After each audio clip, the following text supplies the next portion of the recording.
Bueno, siempre es correcto en la medida en que hay un antes y un después, pero esa es una obviedad tal que quedó sepultado y para salir de los escombros necesito explicarme. El 58 es un movimiento espontáneo, más o menos, que empiezan a dirigir los estudiantes de Derecho, con lo cual ya la espontaneidad se empieza a adquirir comillas, y que tiene como primer punto, punto central, oponerse al alza de tarifas en los camiones. Hay secuestro de autobuses, hay un cerco del ejército en Ciudad Universitaria, hay una decisión de brigadas, no tanto de brigadas como de guardar Seúl, la primera vez que se concibe el himen de la autonomía de una manera tan clara. Hay marchas enormes que se adjuntan a las de los ferrocarrileros, a las de los profesores, sobre todo,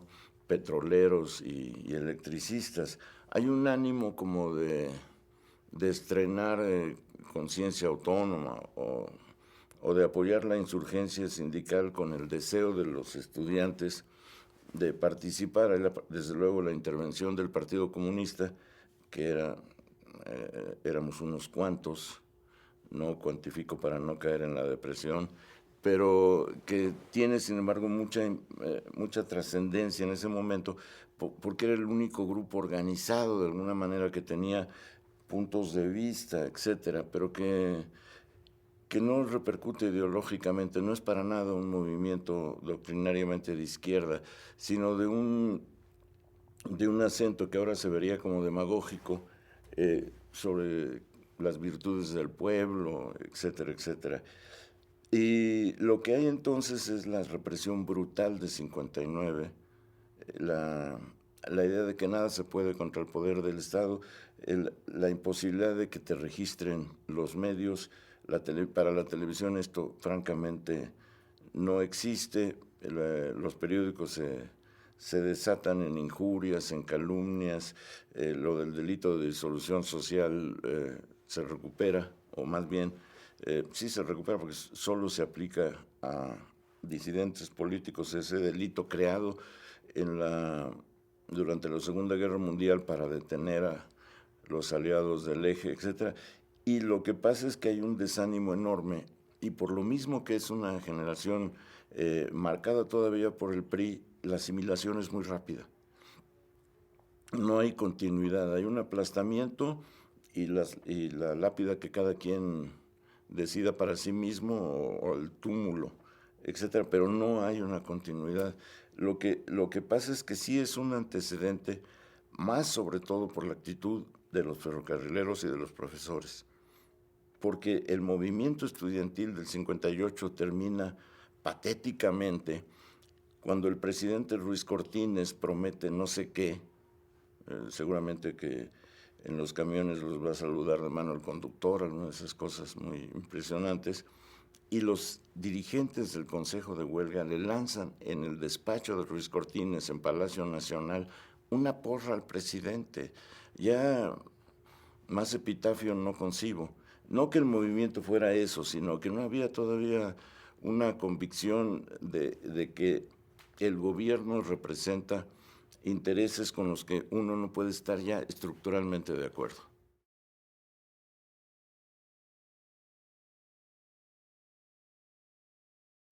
Ya estaba.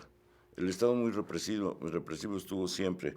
La muerte el asesinato de Jaramillo, de su mujer Epifania y de sus hijos, es un acontecimiento que pasa francamente inadvertido, que no tiene la menor repercusión en el mundo estudiantil fuera de los grupitos de la izquierda muy localizada.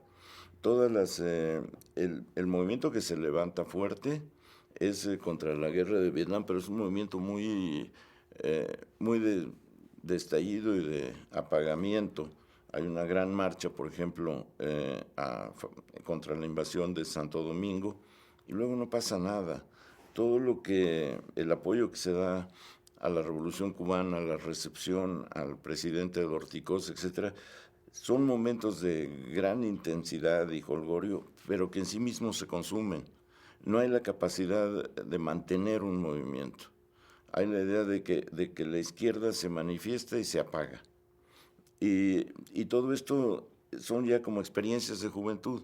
Sí, cuando yo era estudiante fui a una marcha, pero son como tatuajes en un currículum para probar que se fue joven de una manera algo distinta, y de ahí no pasa. Son experiencias en ese sentido aisladas. Sí, necesariamente aisladas, porque surgen como signo de existencia, no como demostración de un movimiento y su continuidad.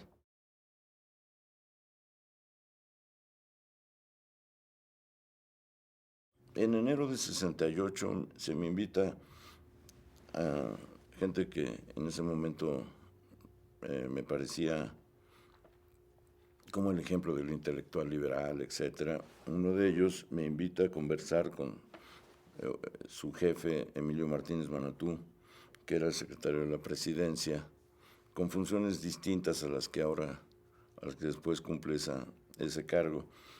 Y pues, es una conversación más o menos monótona, eh, en la cual el Emilio Martínez Manatú manifiesta la preocupación del presidente por la decisión de grupos subversivos, de los cuales ya tienen noticias. Una vez más cae el rayo de la misericordia y te hace ver escenas de un futuro poblado de conspiradores del cual que ya se tienen noticias de que piensan boicotear los Juegos Olímpicos. La, la, el 68 como amenaza, como conjura, como la demonización de la izquierda, surge del miedo a que los Juegos Olímpicos no funcionen y que se perturbe la imagen del país que accede a su mayoría de edad con los Juegos Olímpicos. Ya México por fin recibe al mundo entero, y ese mundo entero tiene que ver que aquí hay paz, progreso, tranquilidad, etcétera. Y lo que también pasa muy drásticamente durante la conversación es la seguridad del señor Martínez Manatú de que no lo van a permitir, que van a reprimir, porque se trata de la imagen de México, que en ese momento me resulta muy sorpresivo. Yo pensaba que la imagen de México para siempre eran un charro y una china poblana, y me dice que no, que es el presidente Díaz Ordaz recibiendo al mundo entero. Entonces lo que va pasando de enero a julio es esa búsqueda obsesiva de los indicios de la conspiración. Cuando no se produce, se perturban. Viene el incidente en la Ciudadela, viene el pleito entre dos pandillas, viene el ingreso de los granaderos a las instalaciones, al edificio de la Vocacional 7, viene la respuesta, luego viene lo que sucede el 26 de julio, que es sigo sin explicármelo cabalmente, pero luego ahí lo que ves son provocación, vitalidad juvenil, capacidad de protesta, saqueo, resistencia y lo que sucede siempre, un estallido que genera una dinámica que quién sabe a dónde conduce, pero que de pronto se concreta como la incapacidad de soportar más.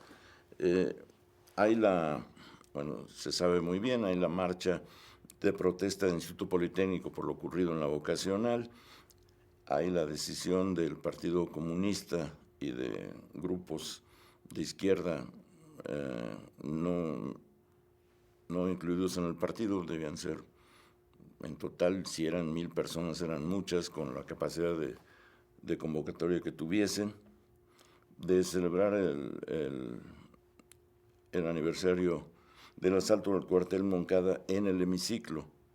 Y hay una verdadera legión de agentes judiciales. Yo recuerdo la avenida Juárez poblada de gente que yo decía, estos no van a Bellas Artes, que era mi manera muy sencilla de decir que parecían judiciales, porque no que los judiciales no vayan nunca a Bellas Artes, no estoy calumniándolos, pero el aspecto era más terrífico y más amenazador. Y empieza, los Politécnicos están en Avenida Hidalgo, el 26 de julio están en Avenida,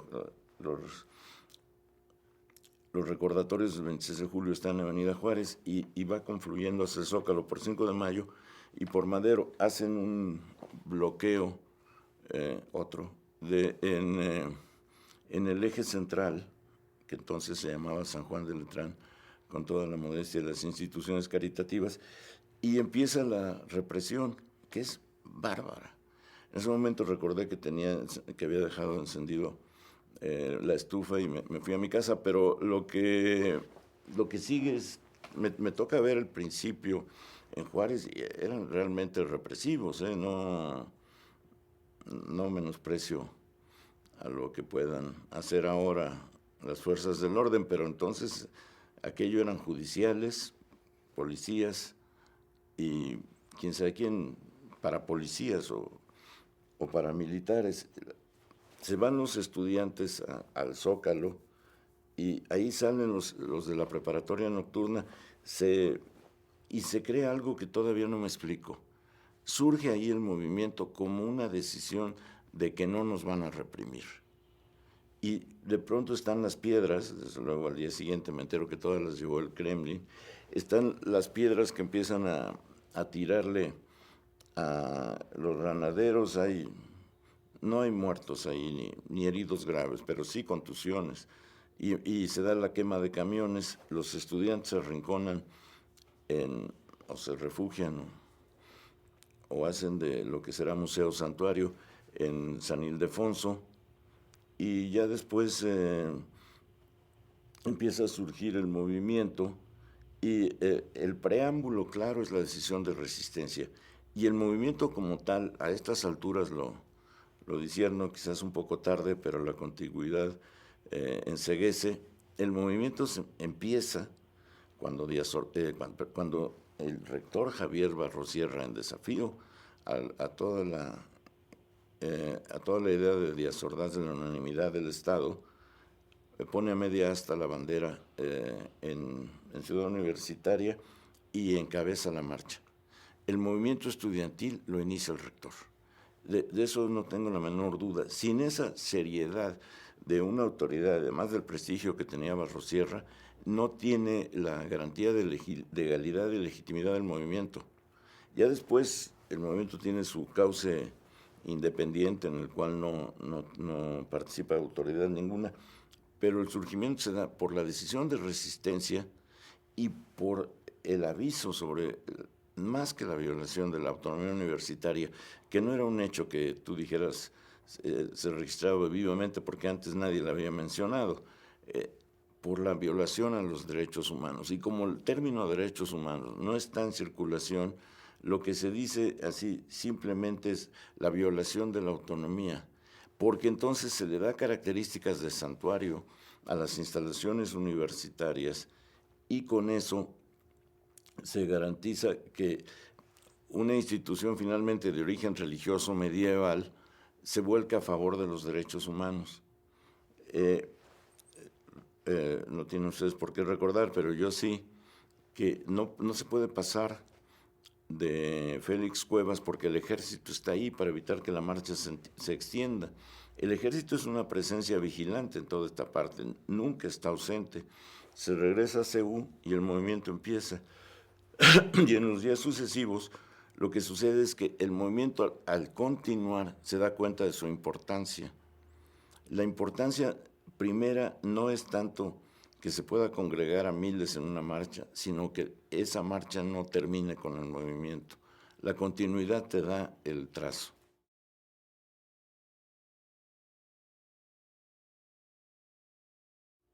Es una especie de virtud, porque si tú revisas ese pliego petitorio, muy marcado por los miembros del Partido Comunista que están allí, es un movimiento, es un pliego petitorio de derechos humanos y derechos civiles.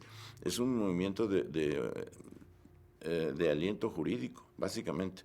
Castigo a los responsables, desaparición del cuerpo de granaderos, desaparición del artículo 145 y 145 bis del Código Penal Federal que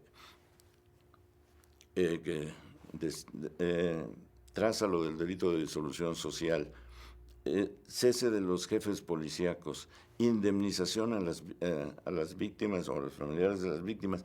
Ve todo esto junto, es una demanda jurídica todo.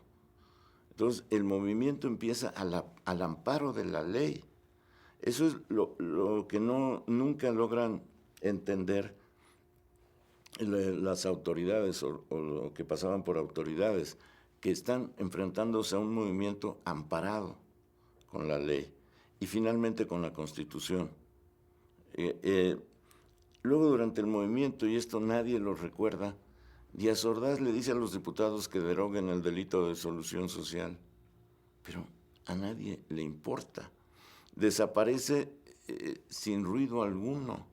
Un movimiento que metió a la cárcel a tantos en 59, un movimiento que selectivamente había encarcelado a comunistas o a organizadores agrarios, desaparece y no hay obituario, pasa ya. Y lo lanza un grupo de diputados, setemistas incluso, algunos de ellos, no importa. Los juristas dicen que está muy bien que desaparezca, pero yo quiero que encuentren a alguien que recuerde que ese delito desaparece durante el 68.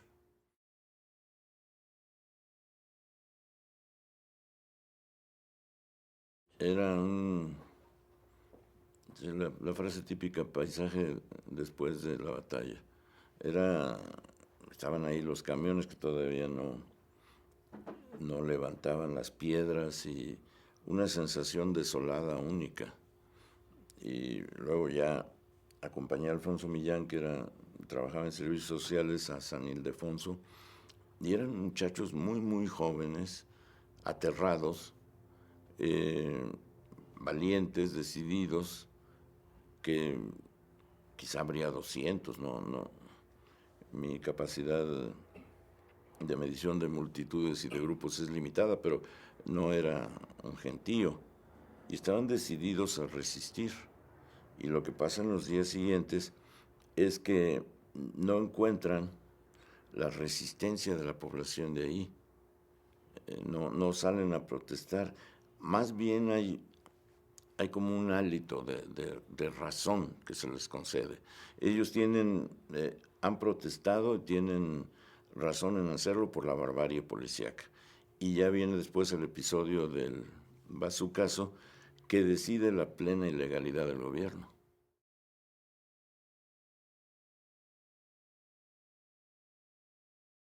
Bueno, funcionó muy bien. Yo tenía un programa que era como de parodia social, y lo dedicamos al movimiento.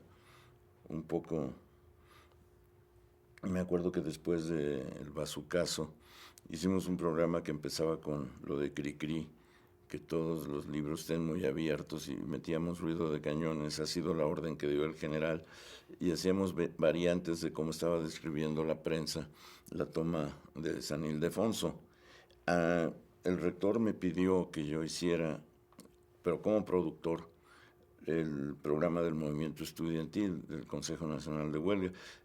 Ahí fue una decisión muy, muy generosa de Barrosierra, de darle a los estudiantes la oportunidad de tener un punto de vista organizado. Desgraciadamente, el Consejo Nacional de Huelga nombró a dos jóvenes que lo eran en demasiados sentidos y que hacían unos textos imposibles. Entonces había que retrabajar los textos, producirlos, etc.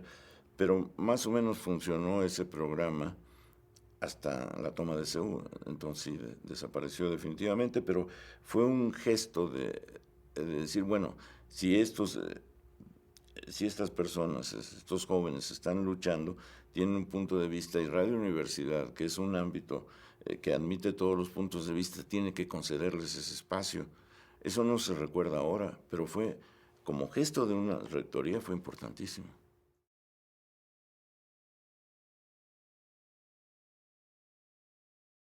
Absolutamente cerrados.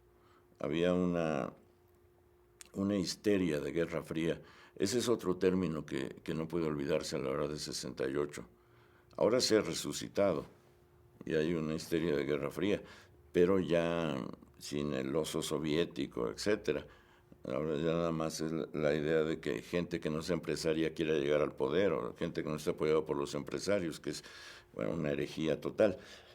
Pero en ese momento la Guerra Fría todavía mantenía el fervor popular de los años 50, porque la Guerra Fría en América Latina es un movimiento apoyado por la idea de las clases populares de que el comunismo es nocivo. por razones distintas a las que estaba desarrollando Stalin y los sucesores, que probaban que ese comunismo era nocivo. Y esa Guerra Fría está muy, muy presente en todo el manejo de los medios y decide la conversión de la televisión en arma política. La televisión no se metía casi en política, pensaba que la política estaba suficientemente domesticada como para no requerir de la manipulación de imágenes. El 68 les prueba que tienen que entrar en política y sucede ya después todo lo que será el largo sometimiento. Y los medios, desde luego, no admitían ni mucho menos. Estoy hablando de la llamada prensa nacional, las prensas regionales, la televisión y casi toda la radio, no admitían que un movimiento que fuese contra el Supremo Gobierno tuviese una gota de legalidad.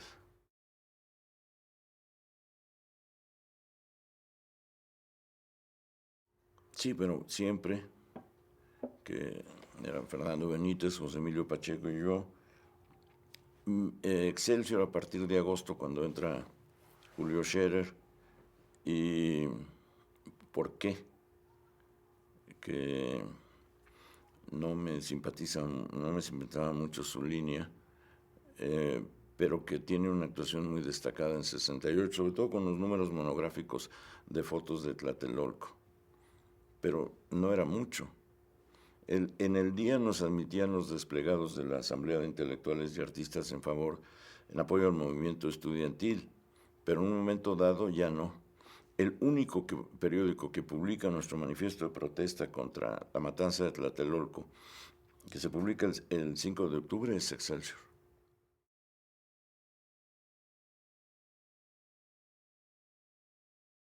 Mira, ¿quién convoca? No me acuerdo. Lo más probable es que haya sido una iniciativa de Roberto Escudero, que nos dice que hay que ir y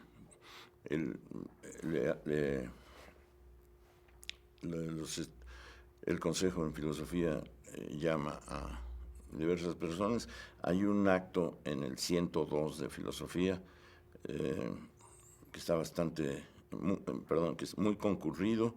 Se nombra se dice que lo que está pasando es inconcebible. Esto es como 8 de agosto, y se integra un consejo, un comité, que está Juan Rulfo, José Revueltas, Manuel Felgueres, Jaime Augusto Shelley, Sergio Mondragón y el de la voz, para usar términos judiciales. Y termina la sesión, nos reunimos los nombrados, y dice Pepe Revueltas que los compañeros intelectuales son gente difícil y que él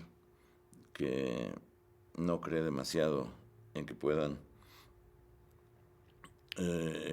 tener constancia, que prefiere que se le nombre representante de la Asamblea al Consejo Nacional de Huelga, y desaparece. Todo el resto del movimiento, que él se queda a vivir en CEU y participa en el CNH. Con nosotros no vuelve a tener demasiado contacto. Tal vez da un informe, pero mi memoria no es tan buena como para recordarlo. Se concentra en el Consejo. Rulfo va a todas las marchas, pero no vuelve a las reuniones. Y hay un comité que va surgiendo, sobre todo de mujeres, Nancy Cárdenas muy destacadamente, que organiza los domingos sesiones de poesía, de lectura de poesía, y con cantantes y músicos, y que organiza también, en esto intervienen Felgueres y Vicente Rojo muy destacadamente, pintar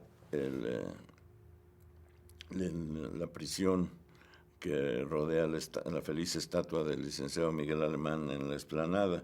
Y entonces van muchísimos a pintar. Es realmente un momento muy impresionante de solidaridad artística con el movimiento, que se conjunta con lo que estaban haciendo en artes plásticas de grabado, Aquino y otros, que es realmente muy bueno y que ahora tiene ya un valor enorme.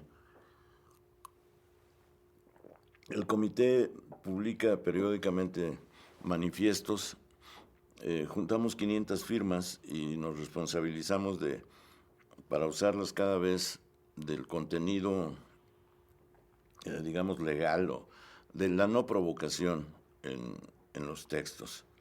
Y el último que publicamos es el del 5 de octubre, que lo leo ahora y es una descripción bastante razonable de lo que pasó para la desinformación que cundía, y es una protesta muy enérgica que causa la detención de Nancy Cárdenas, de Juan García Ponce y Héctor Valdés, que van a entregar el documento a Excelsior. A García Ponce se le detiene porque creen que es Perelló, y por la silla de ruedas, y luego toda la noche pasamos tratando de saber dónde estaban y de que se les ponga en libertad, y quien lo consigue es Julio Scherer, que llama al procurador del DF y se les suelta, pero ya como a las 2 o 3 de la mañana. Es ya después muy difícil que se reúna la asamblea, hay un ánimo muy aplastado, muy apagado. Y Pepe Revueltas va a una clandestinidad de la que todo el mundo estaba enterado, porque no había manera de que hubiera clandestinidad entonces seriamente, y decide dar la conferencia en CU sobre el movimiento, y a la salida lo detienen. Ahí debo decir en honor a Revueltas, que no necesita, porque realmente es un personaje de una ejemplaridad enorme, que Díaz Ordaz, a través de un amigo muy cercano de Pepe, le ofrece 2 veces que se vaya de México, que él le garantiza que se vaya, que no tenga problema, que lo apoye, que tal. Y las 2 veces lo rechaza, pero con violencia verbal, Pepe Revueltas. Esto me lo cuenta quien se lo ofrece, a nombre del presidente. Dice, no, se negó a escuchar cualquier idea de abandono. Dijo que su lugar estaba ahí y que no lo iba a dejar. Y bueno, la carta que él manda, que me gusta mucho, la recuerdo ahora en términos generales, la carta que le manda al jefe de policía antes de ir a la conferencia, un día antes de ir a la conferencia de la cual procederá su detención. Le dice, señor jefe de policía, en estos días se me ha nombrado como uno de los responsables de lo que ha pasado, y se me ha calificado de instigador del movimiento. Quiero decirle que me honraría tener que tener una influencia en ese movimiento, pero no lo soy, porque es un movimiento libre, espontáneo, que no admitiría tutores de ninguna especie. Y como sé que estoy sentenciado por la ilegalidad que ustedes representan, sé también que tengo como condenado a muerte, tengo derecho a un último privilegio que se le concede a todos los sentenciados a muerte, y yo quiero usar de ese privilegio, y por eso, señor, quiero decirle con todo respeto que en uso del privilegio último, que es mi derecho, vaya usted y chingue a su madre. Y eso se la manda Pepe al jefe de policía. No sé si con eso aumentó en esas filas su popularidad, pero ciertamente te daba una idea de lo que estaba pasando. Rulfo, hoy considerado así ya un hiperícono nacional, iba a todas las marchas. Y sí, fuera de los nombres ya muy, muy reconocidos que apoyaron a Díaz Ordaz para garantizar que el Estado siguiera apoyando su fama. Yáñez, Novo, Martín Luis Guzmán. Martín Luis después.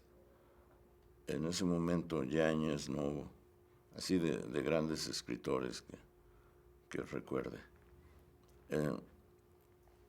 fuera de esos casos, la verdad es que la mayoría de los intelectuales, los artistas y los escritores apoyaron el movimiento.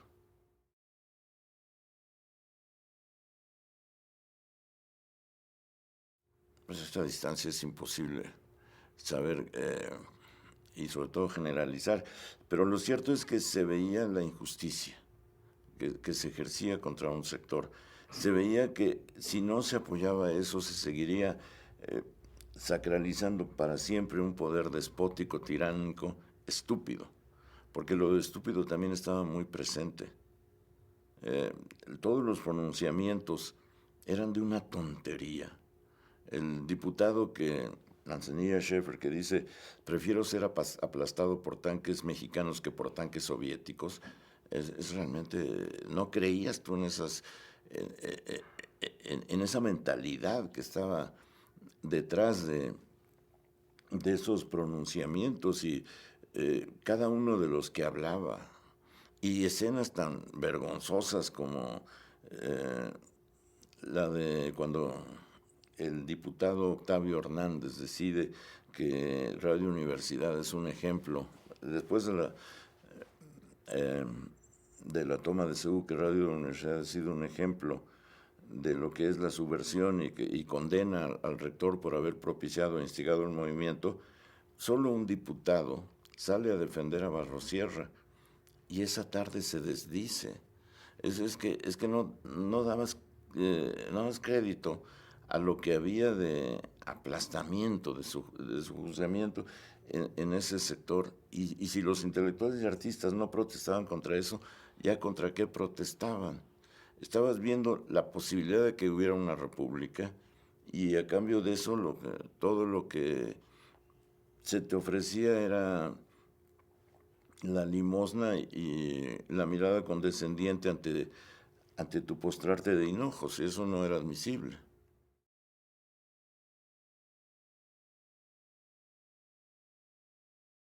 El movimiento tiene tres fases. Una, la terquedad de la persistencia encarnada en el Consejo Nacional de Huelga.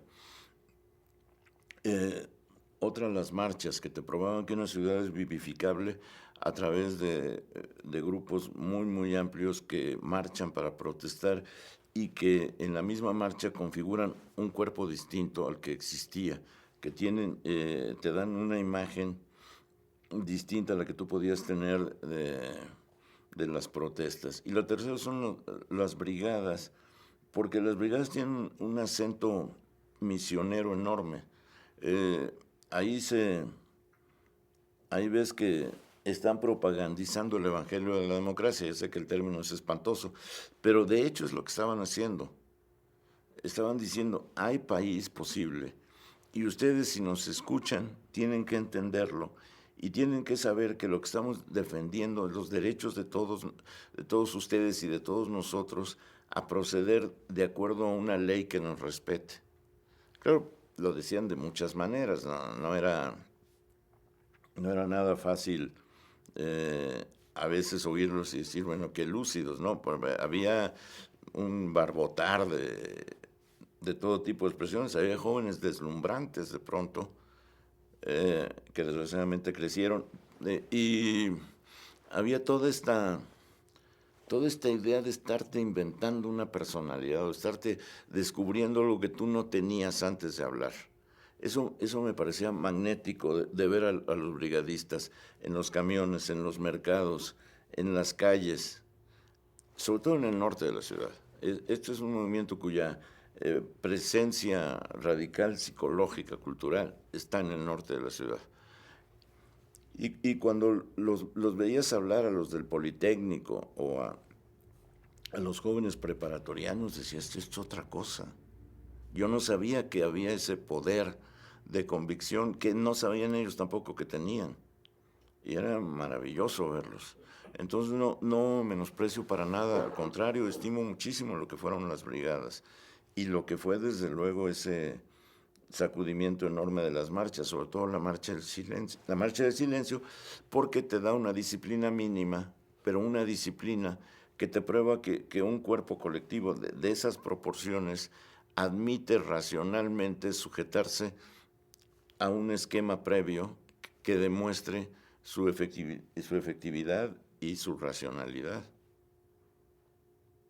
Sí, es de una eficacia política brutal. Enorme. Y era muy, muy conmovedor verlos, ¿eh?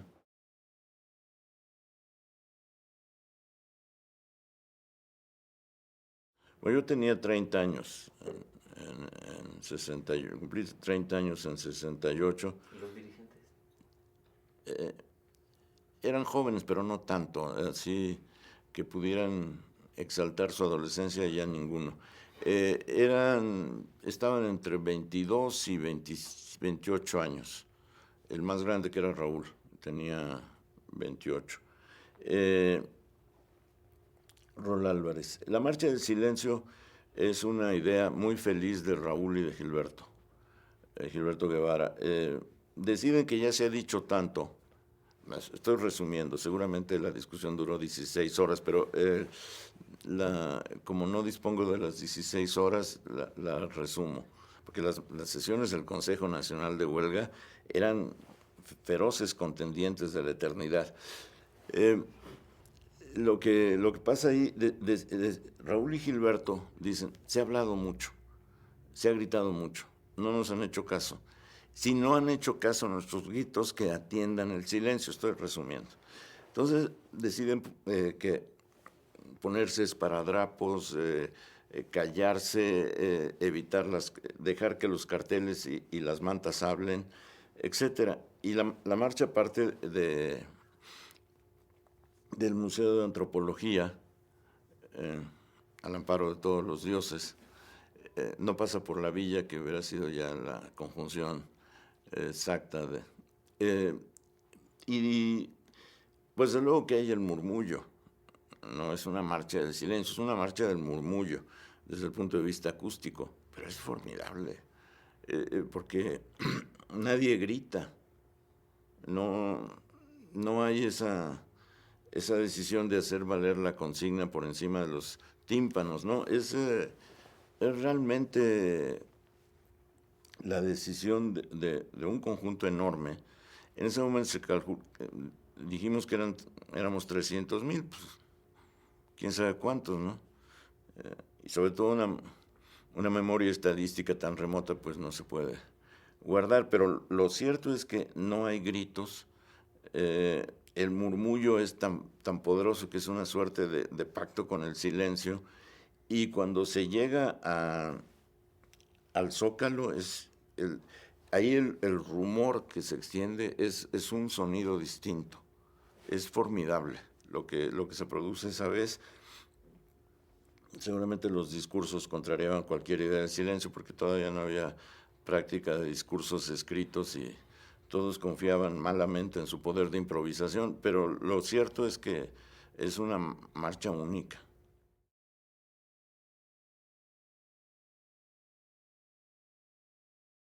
Muy torpe. Yo me acuerdo haber escuchado el informe del 1 de septiembre en Ciudad Universitaria con Roberto Escudero y José Revueltas. Éramos muy, muy pocos. Y cuando dice el presidente, les di la mano y la dejaron tendida en el Bajío, me entró un ataque de risa, porque que se le vaya una errata verbal de ese tamaño en un informe. Me acordaré siempre, me la dejaron tendida en el Bajío. Yo decía, ¿pero por qué en el Bajío? En el Bajío, ¿por qué no en la frontera? Pero no, la dejaron tendida en el Bajío. Ya después leí que decía vacío. Pero era de una amenaza muy tosca, muy burda. Cuando dice, además con una demagogia que no tenía nada que ver con alguien que había aplastado sistemáticamente los derechos agrarios, que estos campesinos de manos toscas que sin embargo contribuyen a la República, en cambio estos estudiantes alentados por profetas de la destrucción, etc. Era grotesco, de veras, ¿no? Querer contraponer a los campesinos de manos toscas con los estudiantes es absurdo, y sobre todo después de Canoa. Hay que recordar que Canoa pasa en agosto y que el señor Díaz Ordaz contraponga a los campesinos olvidándose que habían sido campesinos los que habían matado a 4 trabajadores de la Universidad de Puebla porque los asociaban con la subversión, me pareció de una indignidad total. Pero eran cosas que en el momento no se registraban. En el momento el único registro era la continuidad del movimiento. Yo a esta distancia sí lo veo. Si perseveramos tenemos la razón, porque todos los otros movimientos se han adelgazado y se han perdido. Nosotros perseveramos, entonces tenemos la razón, porque lo que nos alienta es una justicia que nos trasciende. Claro, estoy atribuyéndole una cantidad de cosas a lo que en ese momento a lo mejor se traducía con el ideario testiculario de que tenemos muchos huevos, etcétera. No, pero lo cierto es que esa continuidad alentaba, no se habían desvanecido. Por tanto, esa persistencia y de tantos demostraba una razón.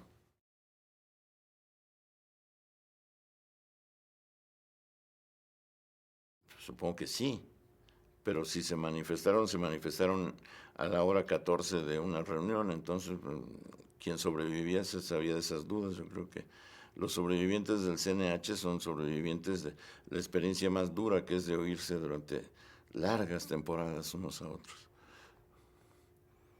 No, básicamente no hubo dudas.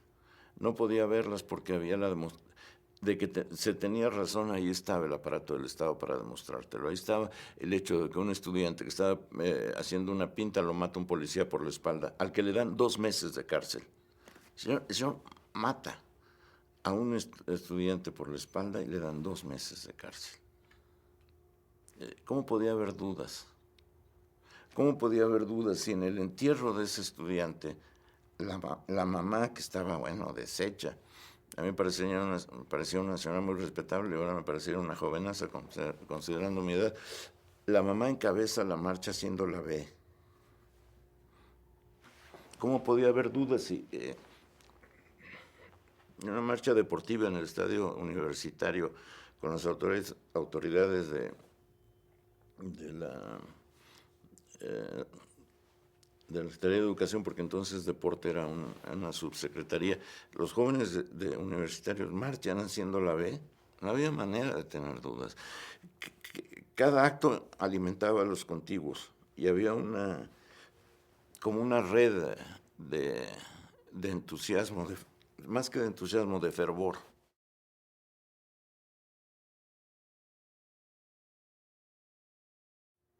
No, es decir, pensar en la negociación en el caso de la Vega es pensar que en ese momento era concebible que hubiera instancias medias. No, había la esperanza de que Díaz Ordaz se olvidara de que era el presidente a la manera antigua. Y no era una esperanza muy concreta, ¿eh?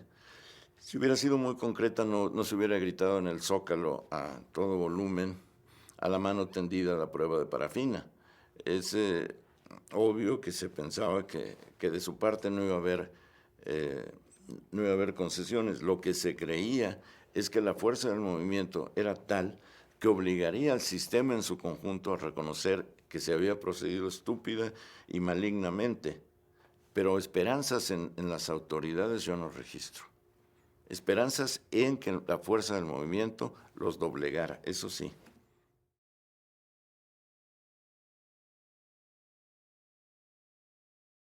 Son sensaciones distintas. Lo del 18 de septiembre alienta por la resistencia psicológica y moral de los estudiantes y profesores, que aún tendidos en el suelo hacen la B, porque se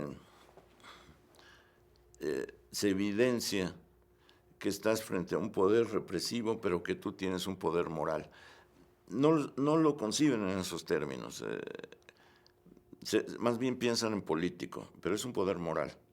Y esas fotos que saca Excelsior del poder moral enfrentándose al poder represivo tienen una virtud enorme, te transmiten lo que es la posibilidad real de continuar, que tienes la razón.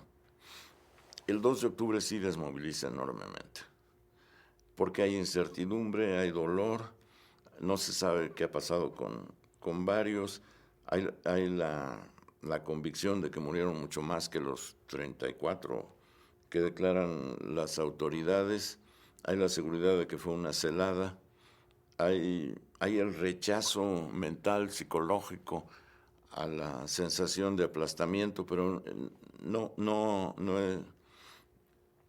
hay forma de concretarlo. Yo me acuerdo un intento de marcha, el último que hay en diciembre, con el ejército rodeando Seúl, donde está una gasolinera, y una señora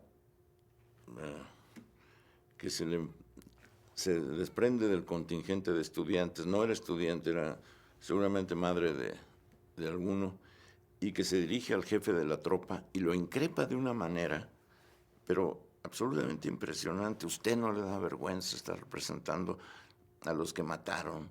Usted está aquí en nombre de los asesinos. Yo estaba aterrado, ¿no?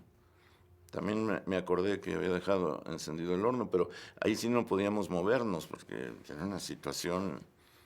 Yo de pronto me erigí en periodista y contemplé la escena, pero qué señora, qué bárbaro. Lo que le dice al general en ese momento era como la última posibilidad, asirte a la verdad moral. Y eso es extraordinario.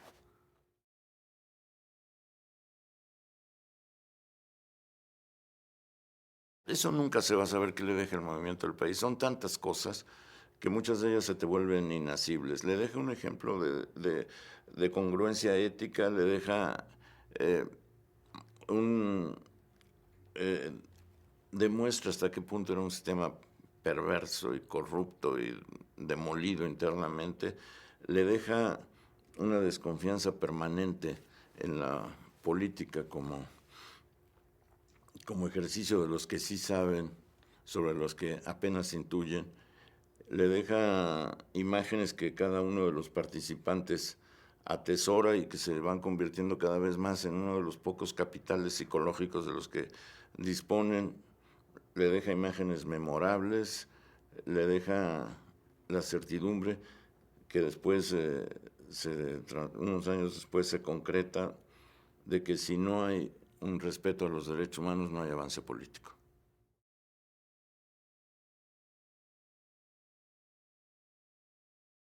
Yo creo que las libertades culturales ya estaban, que ya había pero era una minoría de creadores que se desarrollaba y que desde luego tenía ya en cuenta los elementos lúdicos, tenía en cuenta la experimentación, tenía en cuenta las libertades culturales de todas partes del mundo, que lo que el 68 da más que crear una atmósfera cultural, es robustecer, vigorizar esa atmósfera cultural y eso sí, crear un público cultural que no había, un público cultural de masas, porque entonces el público cultural que había y muy recio estaba concentrado en los lugares de la UNAM.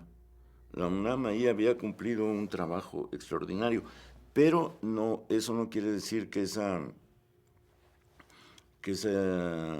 concentración fuera masiva. Lo que te crea el 68 es que la ambición de miles de jóvenes en la Ciudad de México y en las regiones de vivir los aprovechamientos culturales como parte de su derecho fundamental, de entender la cultura como un derecho, como un ejercicio al que no podían renunciar. Eso después muchos de ellos ya no continúan, lo que sean, pero lo que te crea, más que una atmósfera cultural, te prolonga, te afirma, te extiende la atmósfera cultural y te crea un público de masas para la cultura.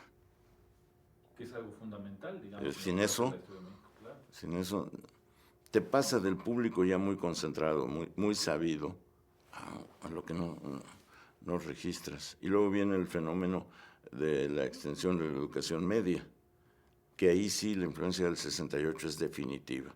La educación media que conocemos es un producto del 68.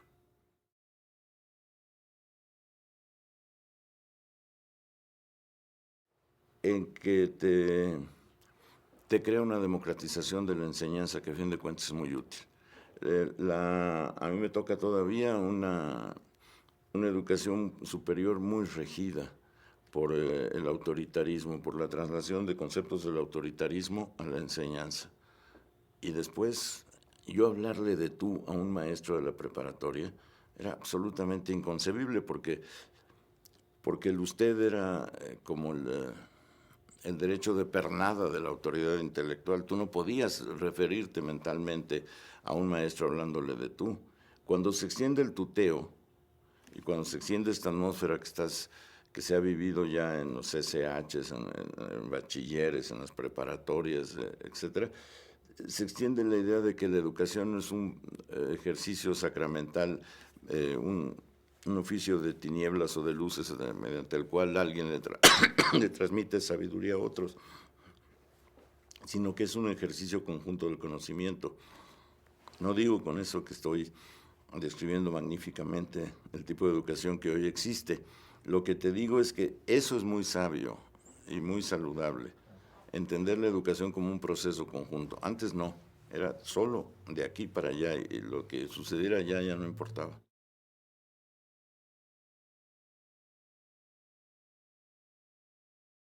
Bueno, sin que haya autoelogio, que es un vicio siempre lamentable, yo creo que el suplemento cultural de siempre. Efectivamente fue de una solidez en el apoyo y después en el apoyo a los presos políticos que vale la pena puntualizar. El intento de Julio Scherer en Excelsior, hasta donde pudo, fue magnífico. La tolerancia o la condescendencia de José Padres Yergo siempre. El esfuerzo de documentación gráfica de Mario Menéndez en Por qué. Y personas como José Alvarado, que escribe el mejor artículo después del 2 de octubre, algunas cuyas frases están recogidas, tengo entendido, en lo que está ahí en Tlatelolco. No es demasiado, pero era lo que se podía.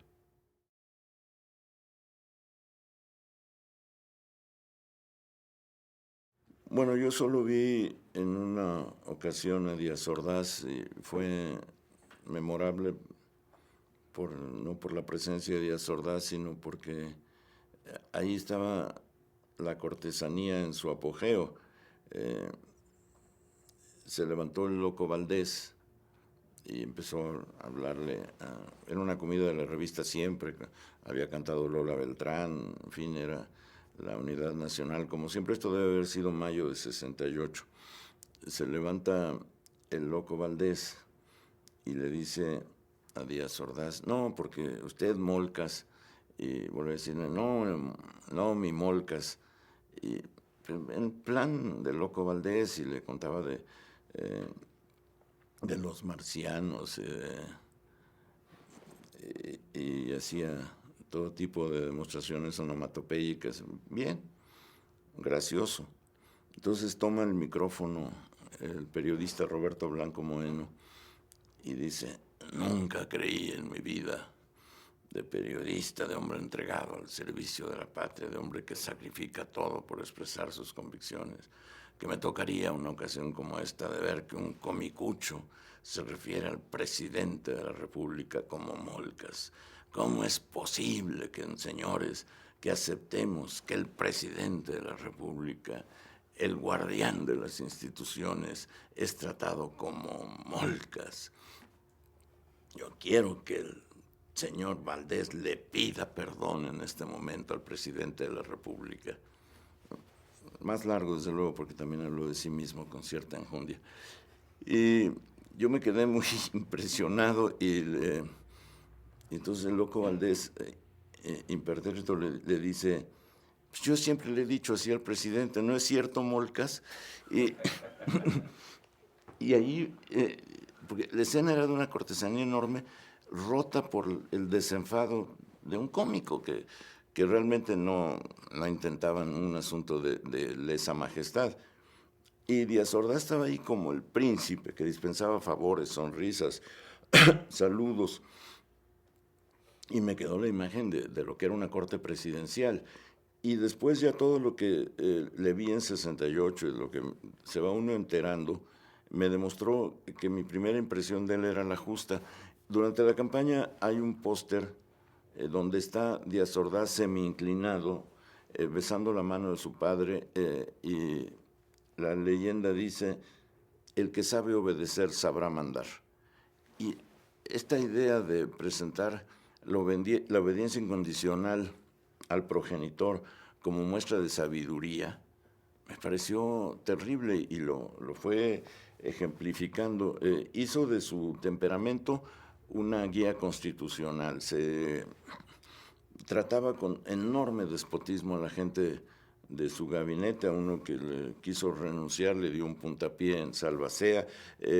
Fue todo lo que uno puede esperar de un ser supremamente autoritario. No tuvo flexibilidad, quiso hacer de lo que era su conocimiento del mundo una torcedura jurídica implacable. Se precipitó a juzgar lo que estaba pasando como prueba de la conspiración. Vivía instalado en lo que popularmente se llama paranoia. Le molestaba enormemente los comentarios sobre su aspecto físico. A dos de sus compañeros del grupo presidencial los castigó después enormemente porque se referían a él como tribilín, lo que le parecía una blasfemia. Y sobre todo lo que me parece muy claro de Díaz Ordaz es que no creyó en ningún momento que el presidente tuviese función distinta a la de padre de todos los mexicanos. Esa idea de la paternidad responsable, que después se ha convertido en un eslogan hueco, en él encarnaba con la ferocidad enorme que uno puede ver en Fernando Soler, en La Oveja Negra, o que uno puede ver en la película de Ripstein, El Castillo de la Pureza. Si alguna imagen me queda de Díaz Ordaz, es esa. Díaz Ordaz es el personaje de Claudio Brook en El Castillo de la Pureza. Alguien que encierra a la nación en su encomienda para que no la contamine el mundo. Pero eso además lo dice textualmente. Creíamos que México era una isla incontaminada, dice en el informe del 1 de septiembre. Eso es terrible.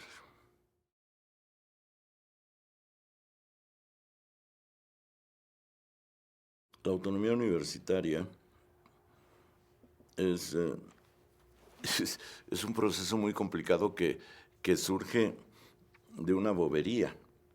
Los estudiantes de leyes se niegan a que el examen sea escrito. Deciden que el examen debe continuar siendo oral, porque además eso los desarrolla como tribunos o lo que sea. Entonces, el primer movimiento de 1929 se da a favor de que los exámenes sigan siendo orales, que no es un principio, digamos, flamígero.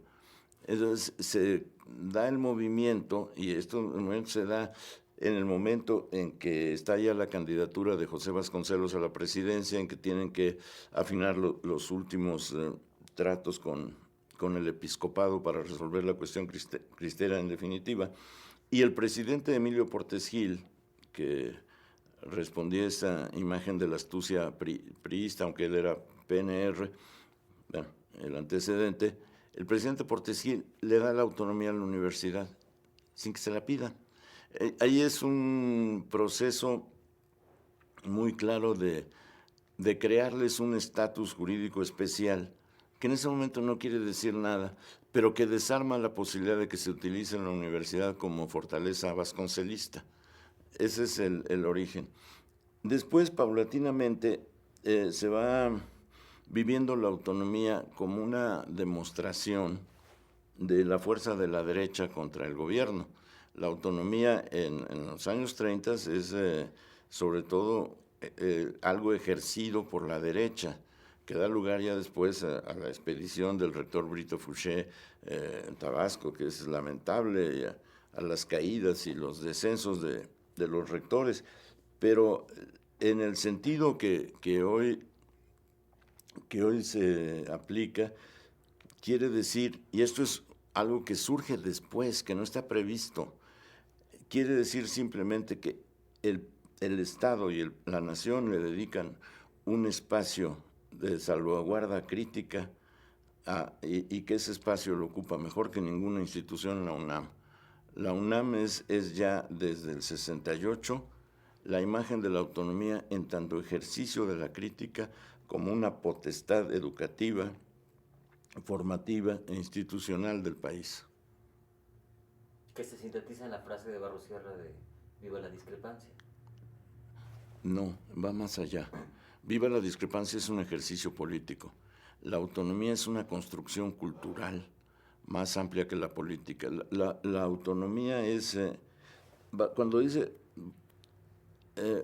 más bien si se recurre a frases de Barros Sierra, cuando dice en la conversación con García Cantú, hablando de su actitud, honestamente, dice, hablando a los estudiantes, creo que les dio una lección de cómo proceder, porque les dio una lección de autonomía en el sentido de responsabilidad crítica. Y esa responsabilidad crítica de la UNAM es lo que tiene que ver con la autonomía, porque si no sería simplemente el derecho de asilo o la imposibilidad de que la policía intervenga directamente, lo cual ya es un debate de otra índole.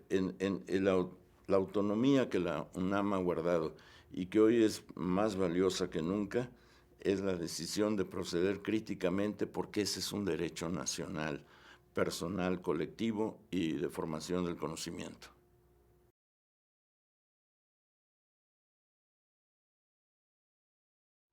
Yo estoy convencido que el movimiento estudiantil de 68 fue el acontecimiento urbano más importante de México en la segunda mitad del siglo XX, porque conjuntó o sintetizó todo lo que había de demanda de vida democrática, de respeto de los derechos humanos, de ejercicio de la crítica.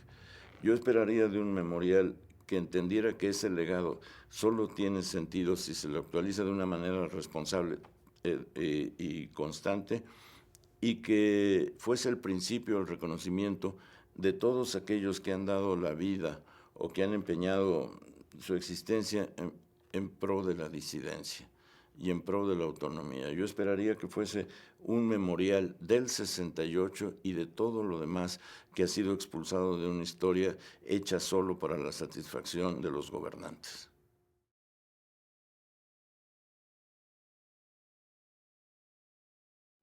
Bueno, la renuncia de Paz en el 68 nos fue muy importante. Fue la segunda demostración después de la de Barros Sierra que había gente que, teniendo el éxito, el reconocimiento y la capacidad de movilización donde quisieran, estaba de acuerdo en que lo que había sucedido era profundamente injusto.